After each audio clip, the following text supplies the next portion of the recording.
दशरथ राज दुलारे राजा राम राजा राम।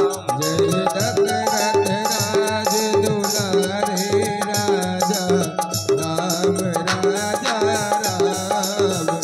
जय दशरथ राज दुलारे राजा राम राजा राम।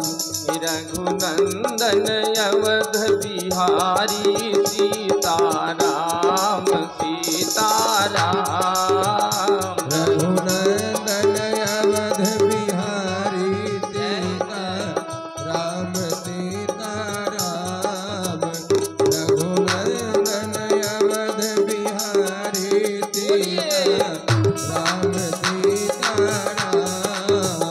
जय दशरथ राज दुलारे राजा राम राजा राम। दशरथ राज दुलारे राजा राम राजा राम। दशरथ राज दुलारे राजा राम राजा राम। रघुनंदन अवध बिहारी सीता राम सीताराम। रघुनंदन अवध बिहारी सीताराम सीताराम। जय दशरथ राज दुलारे राजा राम राजा राम। जय दशरथ अवध दुलारे राजा राम राजा राम। रघुनंदन अवध बिहारी सीताराम सीताराम। रघुनंदन अवध बिहारी सीताराम सीताराम। रघुनंदन अवध बिहारी सीताराम सीताराम। रघुनंदन अवध बिहारी सीताराम सीताराम। जय दशरथ राज दुलारे राजा राम राजा राम। जय दशरथ राज दुलारे राजा राम राजा राम। जय दशरथ राज दुलारे राजा राम राजा राम। रघुनंदन अवध बिहारी सीताराम सीताराम। रघुनंदन अवध बिहारी सीताराम सीताराम। रघुनंदन अवध मेरे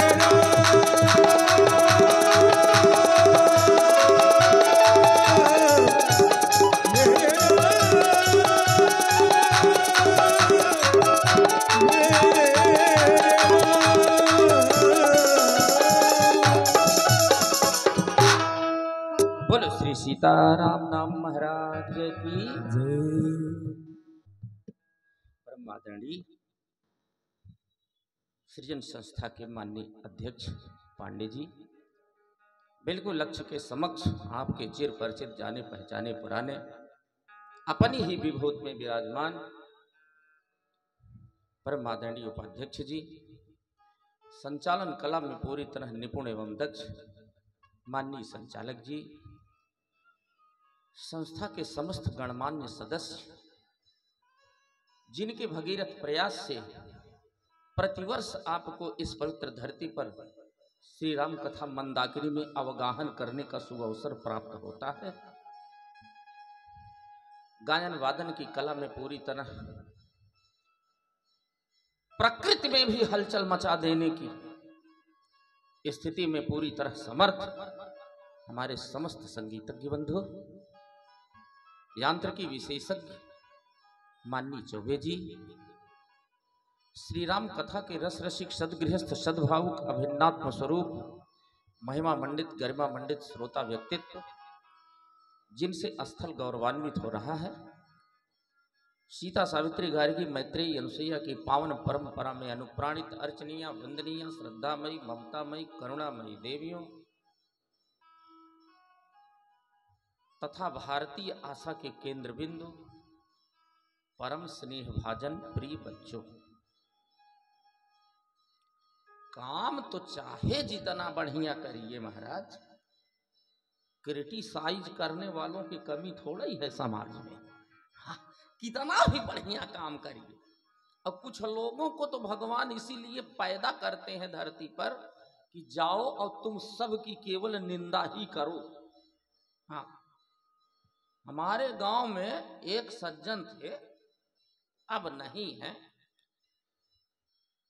कितना भी बढ़िया काम करो, कई करोड़ रुपए लगा करके कोई स्ट्रक्चर खड़ा करो आप, वो पहुंच करके कुछ न कुछ कमी जरूर निकाल देते थे, उनका काम ही था। हमारे गांव में एक बहुत बड़े नगर सेठ थे, उन्होंने सुना कि हर काम में ये कमी निकालते हैं, आज इनको अपने घर खाने पर निमंत्रण दूंगा, इतनी बढ़िया सेवा करूंगा, सेवा में कोई कमी ही नहीं रखूंगा, देखूं तो ये कैसे कमी निकालते हैं। सेठ जी आए, बोले महाराज हमारे यहाँ आज हमारी बड़ी इच्छा है कि आप शाम को आवें और हमारी इच्छा है कि हम आपको भोजन करावें महाराज, हम आपको निमंत्रण देने आए। उन्होंने कहा ठीक है शाम को आ जाएंगे। सेठ जी ने कहा नहीं नहीं, आपको आना नहीं है महाराज, हम स्वयं आएंगे, आपको ले चलेंगे। शाम हुई, सेठ जी बढ़िया मर्सिडीज गाड़ी से गए महाराज, और निंदा करने वाले बुराई करने वाले महापुरुष को बढ़िया गाड़ी में बैठाए और लेके आए। घर के दरवाजे के सामने गाड़ी रुकी, जहाँ गाड़ी रुकी वहाँ से ले करके जहाँ उनको बैठ के खाना था वहाँ तक बढ़िया कालीन बिछाया गया था, कालीन के ऊपर फूल बिछाए गए थे। और जैसे ही गाड़ी से उतरे, उनकी धर्म पत्नी निकली सेठ जी की, बढ़िया सुंदर गुलाब जल इत्र से सुवासित शीतल जल से उनके चरणों को पखारा। दई पंडित जी आए हैं और नई तौलिया से चरण वरण पोंछा गया। कालीन के ऊपर बिछे हुए फूल की पंखुड़ियों को रौंदते हुए हाल तक पहुंचे। बढ़िया सोफा सेट लगा था, बैठे। 56 प्रकार के व्यंजन परोसे गए महाराज, जो उन्होंने कभी आंखों से देखा भी नहीं था, वो व्यंजन परोसे गए। खूब खाए छक करके, गले तक ठूस ठूस के। और खा पी के जब उठे तो परिवार में जो लोग थे 10-12 लोग, सब लोग बारी बारी से आए, उनके चरण स्पर्श किए। जिसके पास जो था 100, 200, 500, 1000, 2000, सब लोगों ने उनको विदाई दिया। बहुत बढ़िया सेवा हुई महाराज। सेठ जी ने कहा चलिए अब आपको आपके घर छोड़ दूं गाड़ी से। उन्होंने कहा नहीं गाड़ी से नहीं जाना है, भोजन थोड़ा ज्यादा हो गया है, चल के जाऊंगा तो थोड़ा पच जाएगा, आप चिंता ना करें, मैं चला जाऊंगा। सेठ जी ने कहा अरे नाके तक तो छोड़ दूं आपको, चलिए ठीक है आप पैदल ही चले जाना, किंतु हमारा ये कर्तव्य है कि आप हमारे अतिथि हैं, कम से कम नाके तक तो छोड़ ही दूं आपको।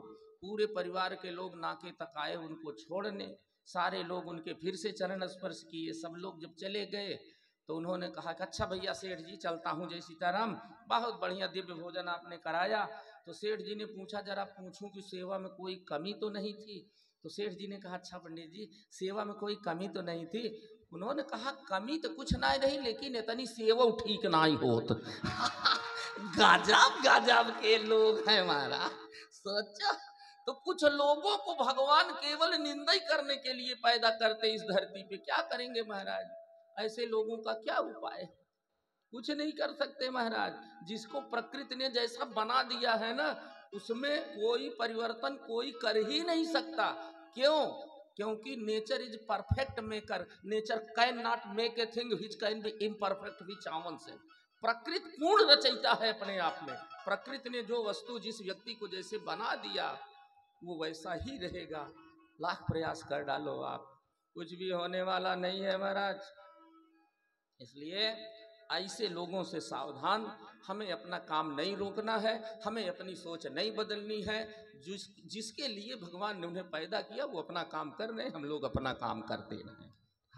आइए बड़ी तेजी से चलते हैं अयोध्या के उस राजमहल में, जहां माता कौशल्या के समक्ष भगवती सीता के साथ राम जी बन जाने के लिए तैयार हैं। और लक्ष्मण जी भी जिद पकड़ बैठे महाराज कि भैया मैं भी चलूंगा। राम जी ने कहा भैया लक्ष्मण देखो, यहाँ माता है, पिता है, हितैषी है, कुटुंबी है, मित्र है, पूर्ववासी हैं। पिता महाराज दशरथ बूढ़े हो गए, मैं तो वन में जा ही रहा हूं भैया, भरत और शत्रुघ्न भी ननिहाल में है। ऐसी स्थिति में यदि तुम भी वन में चलोगे तो अयोध्या तो अनाथ हो जाएगी भैया, इसलिए मेरी बात मान करके यहीं रहो, सबकी सेवा करो। लक्ष्मण जी ने कहा मुझे किसी की सेवा करने की जरूरत नहीं, मैं तो किसी को जानता ही नहीं हूं, मैं न गुरु जानू, न माता, न पिता, मैं किसी को नहीं जानता, मेरे तो सर्वस्व आप ही हो, इसलिए मैं चलूंगा। और तब राम जी ने कहा जाओ माता से आदेश लेकर के आओ। लक्ष्मण जी ने कहा मैंने तो पहले ही कह दिया भैया, मैं गुरु पितु मातु न जानऊ काहू, कहूं सुभाव नाथ पतियाहू, मोरे सब एक तुम स्वामी। मेरे तो सर्वस्व आप ही हैं, तो किस माता के पास आप भेज रहे हैं? राम जी ने कहा मैं तुम्हें तुम्हारी माता के पास नहीं भेज रहा हूं, मैं तो ये कह रहा हूं कि तुम मेरी माता के पास जाओ, मेरी मैया सुमित्रा से आदेश लेकर के आओ। भगवान राम समझ गए कि इस समय ये प्रेम में अंधे हो रहे हैं, ये मोह में अंधे हो रहे हैं। और जब कोई व्यक्ति मोह में अंधा हो जाता है तो उसको लोचन देने का काम राजीव विलोचन करते हैं। ध्यान देना,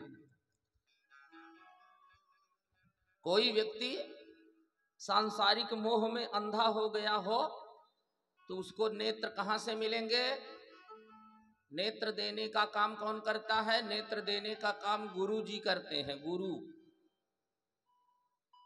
राम जी ने कहा ये मुझे तो पाना चाह रहे हैं मोह के वशीभूत होकर के, मेरी सेवा करना चाह रहे हैं प्रेम के वशीभूत होकर के, किंतु भैया लक्ष्मण ने अभी तक गुरु नहीं बनाया, इसलिए पहले इनको गुरु बनाना चाहिए। और गुरु की प्राप्ति भी तब तक नहीं होती जब तक राम जी की कृपा ना हो। जब भगवान की कृपा होती है तो गुरु की प्राप्ति होती है। अब यहां गुरु की भूमिका निभाएंगी माता सुमित्रा। ध्यान देना, सुमित्रा, सुमित्रा बड़ा बढ़िया नाम है, सुमित्रा। मित्र शब्द का संस्कृत में जब पाठ चलता है तो मित्र मित्र मित्रा है। सुमित्रा, सुमित्रा जी जीव की सुंदर मित्र हैं। मित्र किसे कहते हैं पहले ये समझें आप। मित्र दो प्रकार के होते, एक तो सुमित्र सन्मित्र और दूसरे कुमित्र। सुमित्र बहुत मुश्किल से, ऐसे ही बिरले कोई मिल जाए तो मिल जाए, और कुमित्र तो पग पग पर मिलेंगे आपको महाराज। सुमित्र कौन है पहले ये देखें। तो शास्त्रकार कहते हैं पापा निवारयतियो जयते हिताय गुह्यं च गुहति गुणान् प्रकटीकरोति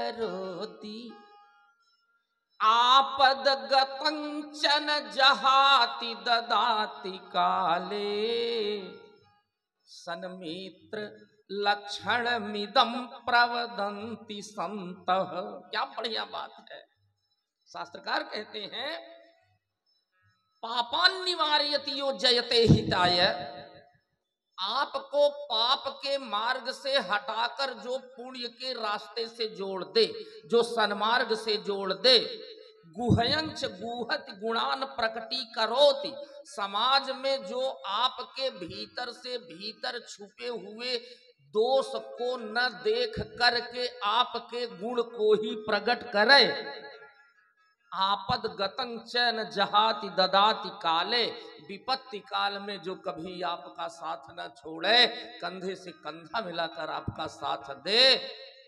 सन्मित्र लक्षण मितम प्रवदंति संतः, ऐसे लोग सन्मित्र की श्रेणी में आते हैं, ऐसा संत जन कहते हैं। बात समझ में आई? बात समझ में आवे तो ऐसे ऐसे करिएगा। एक पंडित जी कथा कह रहे थे, तो पंडित जी जब कुछ बोले तो थोड़ी देर के बाद बोले कि बात समझ में आ रही है। तो श्रोताओं ने कहा हाँ महाराज। बोले ऐसे नहीं, जब हमारी बात समझ में आवे तो ऐसे ऐसे करना, और ना समझ में आवे तो ऐसे ऐसे करना। एक सज्जन बहुत पढ़े लिखे उठ के खड़े हुए, उन्होंने कहा महाराज यदि थोड़ा थोड़ा समझ में आवे और थोड़ा थोड़ा ना आवे तब। तो पंडित जी भी 4 वेद पढ़ के आए थे, उन्होंने कहा समझ में आवे तो ऐसे ऐसे, ना समझ में आवे तो ऐसे ऐसे, और थोड़ा समझ में आवे थोड़ा ना आवे तो ऐसे ऐसे। गजब गजब के लोग, सोचो सोचो। हाँ, अब आजकल तो सही बताऊं महाराज, चौबे जी थोड़ा संभालिए, सीटी देखिए भाई, माइक जब कथा के बीच में सीटी देने लगता है तो हमको ऐसा लगता है जैसे बिना टिकट के हो ट्रेन में टीटी दिख गया हो। बड़ा डर लगने लगता है महाराज, इसलिए थोड़ा सा सावधानी बनाइए। आइए बोलिए भक्तवत्सल भगवान की जय। एक पंडित जी कथा कहने गए, कुछ जानते वानते नहीं थे, पढ़े लिखे नहीं थे, किंतु भाई ब्राह्मण थे, माइंड तो था ही, दिमाग तो था ही। ऐसे ही चले जा रहे थे गांव के बगल से। अब गांव वाले बड़े भक्त थे बेचारे, कथा सुनने के बड़े रसिक थे। गांव वाले दौड़े करे, एक महात्मा जा रहे हैं, पकड़ो इनको। हमारे जैसा लाल पीला पहन के पंडित जी जा रहे थे, दौड़े गांव वाले, बोले महाराज आप कुछ कथा वथा करते हैं क्या? पंडित जी ने जानते कुछ नहीं थे, कथा वथा नहीं करते थे वो, किंतु उनको लगा कि अब 2-4 दिन हमारा यहाँ आसानी से बीतेगा, बढ़िया भोजन वोजन मिलेगा, दक्षिणा भी मिलेगी, चलो।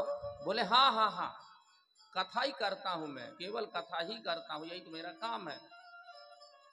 गांव वाले ले गए, बढ़िया उनका खूब स्वागत सत्कार किए, भोजन वोजन कराए, बढ़िया मंच लगाए, सारे गांव के लोग बैठे। बोले पंडित जी कथा कहिए।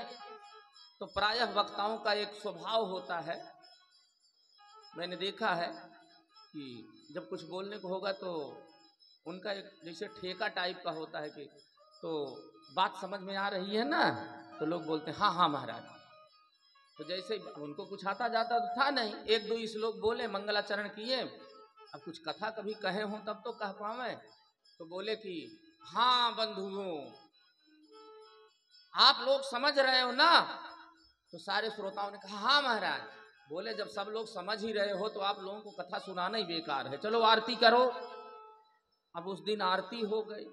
दूसरे दिन श्रोताओं ने सोचा कि कल जब फिर महाराज पूछेंगे कि आप लोग समझ रहे हो, तो हम लोग बोलेंगे नहीं, देखो तब क्या कहते हैं।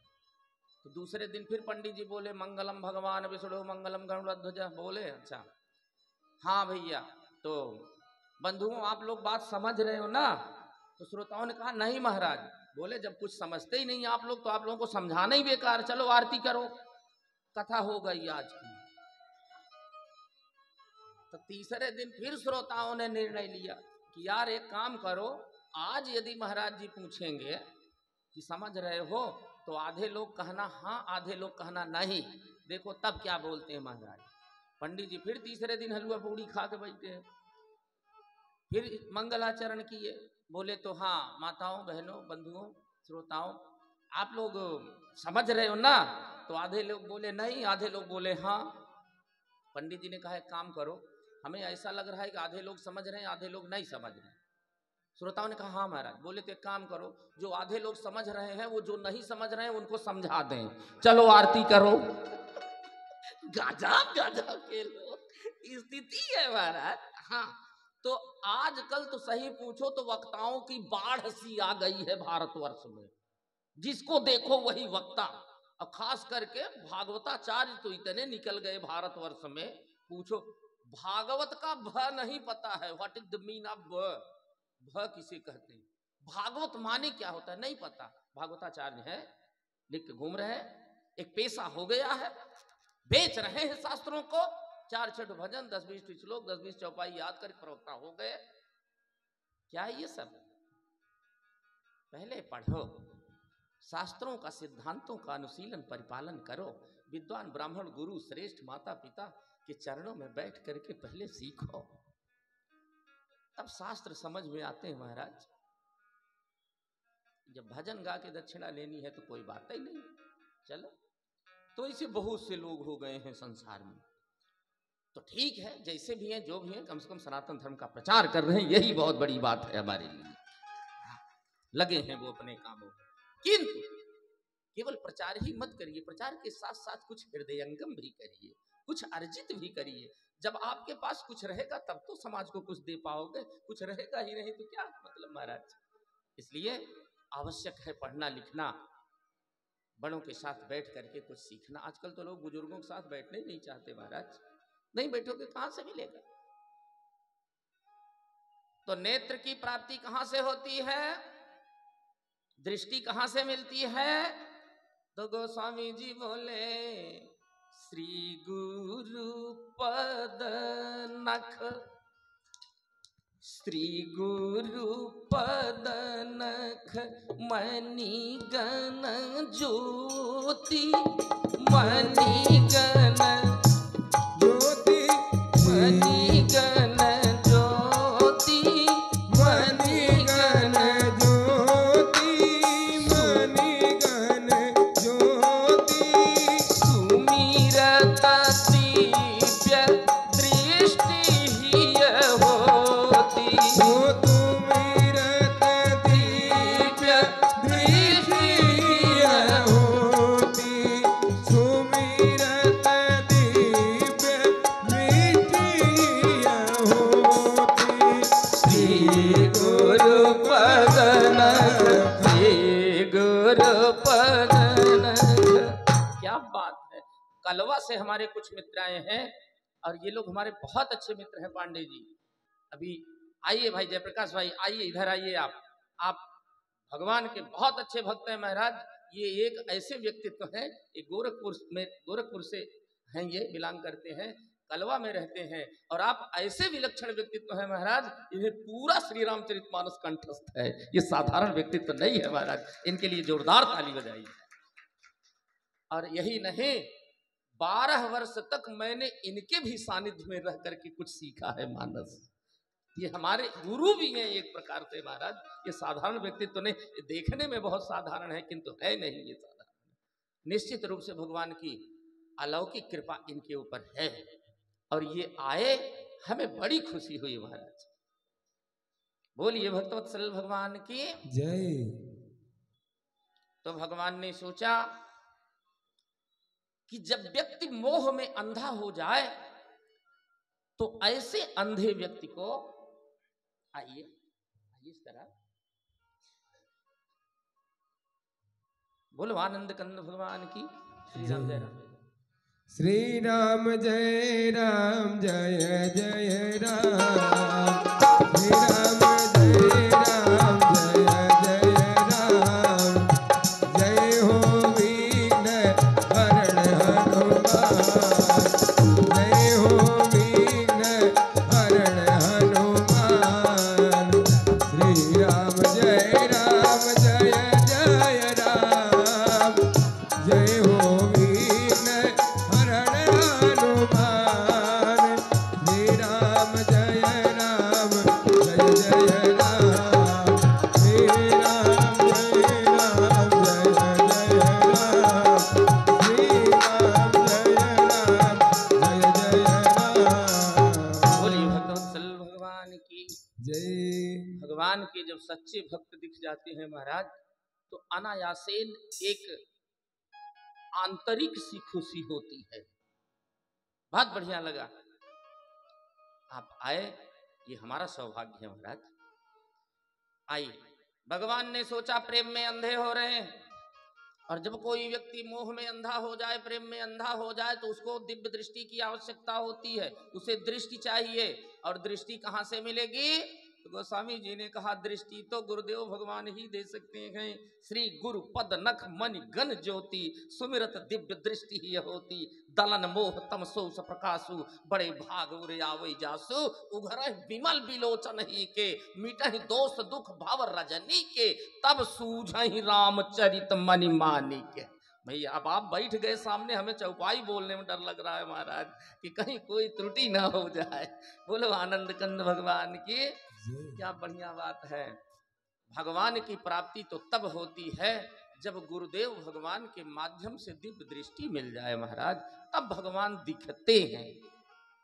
तो लक्ष्मण ने कहा एक काम करो, लक्ष्मण जी से भगवान ने कहा एक काम करो, तुम मेरी मैया सुमित्रा से आदेश लेकर के आओ और फिर बन चलो।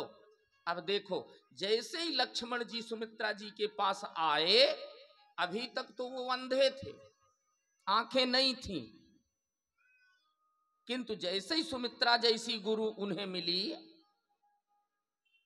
बात मैं सुमित्रा की कर रहा था, तो मैं ये बता रहा था कि सुमित्रा माने जीव की सुंदर मित्र। और मित्र दो प्रकार के होते हैं, एक सन्मित्र एक कुमित्र।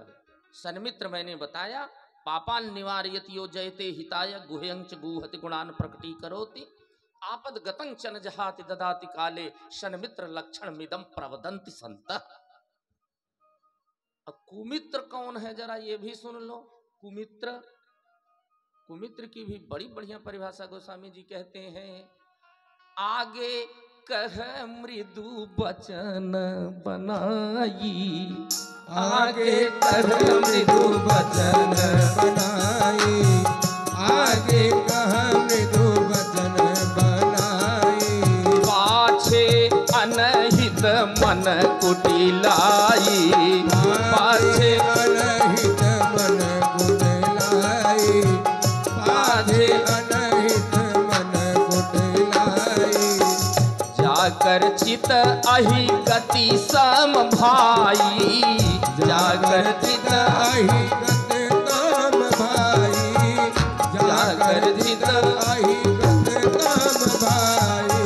अस कुमित्र परिहरे ही भलाई, अस कुमित्र परिहरे ही भलाई, अस कुमित्र परिहरे ही भलाई, अस कुमित्र परिहरे ही भलाई।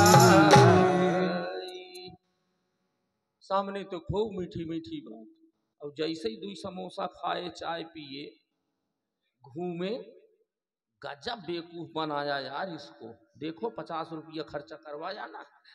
ये सब कुमित्रों की श्रेणी में आते हैं महाराज। आपसे लाभ लेने के बाद पीठ पीछे आपकी ही बुराई करेंगे महाराज। ऐसे कुमित्रों से सावधान। किंतु सुमित्रा जी सन्मित्र हैं, जीव की सुंदर मित्र हैं, और लक्ष्मण जी की तो गुरु भी हैं महाराज। ध्यान देना, मैंने पहले ही कहा है कि गुरु की प्राप्ति भगवान की कृपा से होती है, और जब गुरु की प्राप्ति होती है तो गुरु अपने शिष्य को दृष्टि प्रदान करता है। अभी तक लक्ष्मण जी जो मोह में अंधे हुए थे, साहित्य देखें आप, गोस्वामी जी क्या कह रहे हैं। जब भगवान राम के आदेश से लक्ष्मण जी सुमित्रा मैया के पास आए तो क्या हुआ, अभी तक जो नेत्र उनके समाप्त हो गए थे, जो दृष्टि समाप्त हो गई थी, वापस उन्हें फिर से दृष्टि मिली। गोस्वामी जी मंगलमय संकेत किए, बोले हर्षित हृदय मातु पाही आए, हर्षित हृदय मातु पाही आए, हर्षित हृदय मातु पाही आए। मनहु अंध फिरी लोचन पाए,